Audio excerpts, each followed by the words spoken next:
जो हुजूर अलैहिस्सलाम की इस मेहनत को सामने रखकर मस्जिदों को भरने के लिए जाते हैं।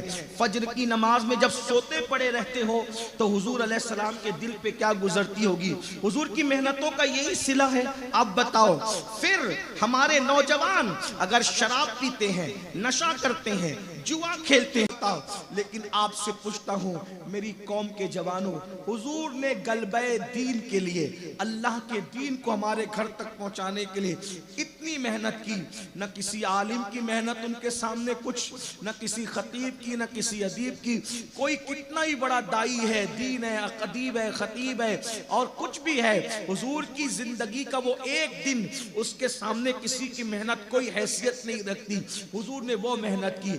अब आप मुझे बताएं, कोई इतनी मेहनत से अल्लाह का दीन हमारे घर तक पहुंचाए और फिर हम उस दीन पर अमल न करें तो हुजूर के दिल पर क्या गुजरेगी, इतना सोचो।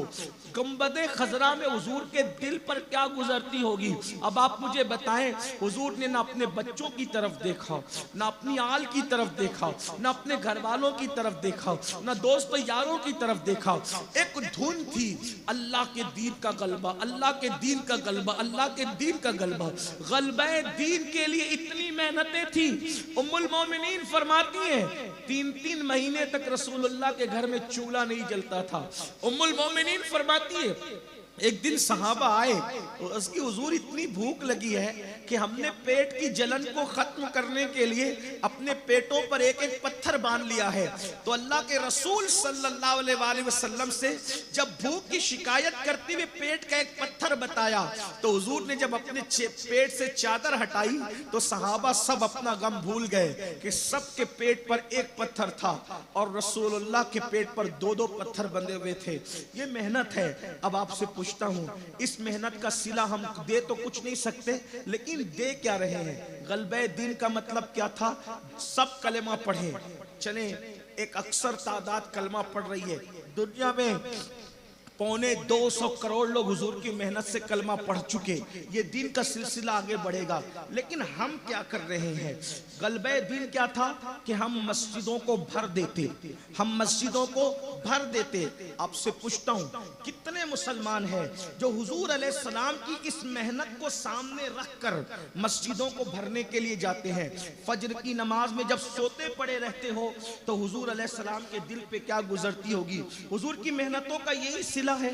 आप बताओ, फिर हमारे नौजवान अगर शराब पीते हैं, नशा करते हैं, जुआ खेलते हैं, औरतों पर पाप की नजर डालते हैं, बल्कि यहां तक आशिक़े रसूल कहलाने वाले जलसे में जिनके जज्बात बेकाबू हैं, जब वो किसी लड़की के साथ फहश और जिना की गुफ्तगू करते होंगे तो मौलवी साहब को तो नहीं पता कि आप क्या कर रहे हैं, लेकिन मौला मुस्तफा जाने रहमत को तो पता है ना कि आप और हम करते क्या हैं। उस वक्त हुजूर के दिल पे क्या गुजरती होगी। जब सट्टा और सूद और हराम धंधे करते हो उस वक्त हुजूर के दिल पे क्या गुजरती होगी। जब अपने पड़ोस की औरतों पर पाप की नजर डालते हो उस वक्त हुजूर के दिल पे क्या गुजरती होगी। सुन लो, मस्जिदों को वीरान करने वालों, अल्लाह के दीन को पीठ के पीछे डालने वालों, हजाम की कुर्सियों पर बैठकर दाढ़ी मुंडा मुंडा कर इन मुकद्दस बालों को गटरों में फेंकवाने वालों, रसूलुल्लाह के दिल पे क्या गुजरती होगी। मैं उस कौम से बिल्कुल खिताब नहीं कर रहा हूं जो नबी को मरकर मिट्टी में मिल जाने वाला मानती है। मेरा खिताब तो उस जिंदा कौम से है जिसका अकीदा है तू जिंदा है वल्लाह, तू जिंदा है वल्लाह। मेरी चश्मे आलम से छुप जाने वाले, जब नबी जिंदा है, जानों से ज्यादा करीब है, तो अब बताओ हम जो जुल्म जुर्म करते हैं, गुनाह करते हैं, उससे हुजूर को क्या तकलीफ पहुंचती। बस इतना सुन ले, क्या तकलीफ पहुंचती है पता है। ताइफ की वादियों के पत्थर, तवज्जो करना, इस जुमले को दिल में जगा देना। ताइफ की वादियों के पत्थर हुजूर के जिस्म जाहिर को जख्मी करते थे और हमारे गुनाह के नश्तर रसूलुल्लाह के दिल को जख्मी करते हैं। क्या कौन ज्यादा जुल्म कर रहा है? ये आशिक है, आशिक रसूल इनको कहते हैं।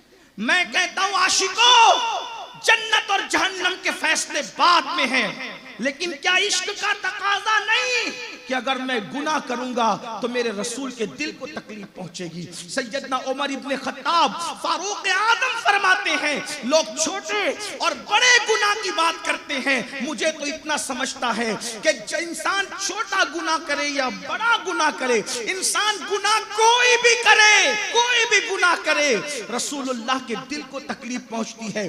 अल्लाह अकबर। जो बेटा अपनी माँ का दिल दुखाए, मरते वक्त उसकी जबान पे कलेमा नहीं आता, जो उम्मती एक दिन में सैकड़ों मर्तबा अपने नबी का दिल दुखाए, बताओ मरते वक्त उसकी जबान पे कलेमा कैसे आएगा। मस्जिदों को वीरान कर रहे हो और चाहते कि इज्जत की जिंदगी मिले, हराम लुकमा खा रहे हो, चाहते हो कि इज्जत की जिंदगी मिले। हालात क्या है? अल्लाह अकबर। अगर आज किसी के पास दौलत आती है, माल आता है, सरमाया आता है, तो उसको अय्याशी और आवार की छूटती है। मुसलमानों याद रखो, अल्लाह अकबर, कोई मुसलमान गुनाहों के अड्डों पे जा रहा है, गानों की दहलीज पे जा रहा है, गजलों की दहलीज पे जा रहा है, जराइम की दहलीज पे जा रहा है। होना तो ये चाहिए था, अल्लाह ने दौलत दी थी तो कौम की खिदमत करते, अपने सरमाए से कौम को ऊपर उठाते। अल्लाह के रसूल फरमाते हैं, तुम में का कोई उस वक्त तक मेरी सोसाइटी का मेंबर नहीं हो सकता जब तक कि वो इस हालत में सुबह ना करे कि मेरी उम्मत के लिए भलाई का मंसूबा ना बनाए।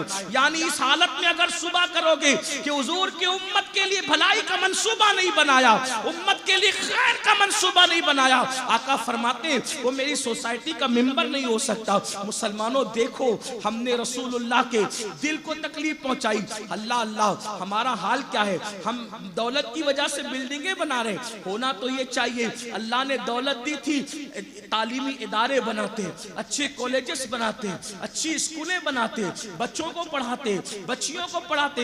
हुजूर अलैहिस्सलाम का जो इनकलाब था, 23 साल का कलील मुद्दत का इनकलाब, वो खालिस इल्मी इनकलाब था। हम तालीम से कोसों दूर हैं, बच्चे 10वीं 12वीं पढ़ करके ड्रॉप आउट हो जाते हैं और हमें उसकी कोई फिक्र नहीं होती।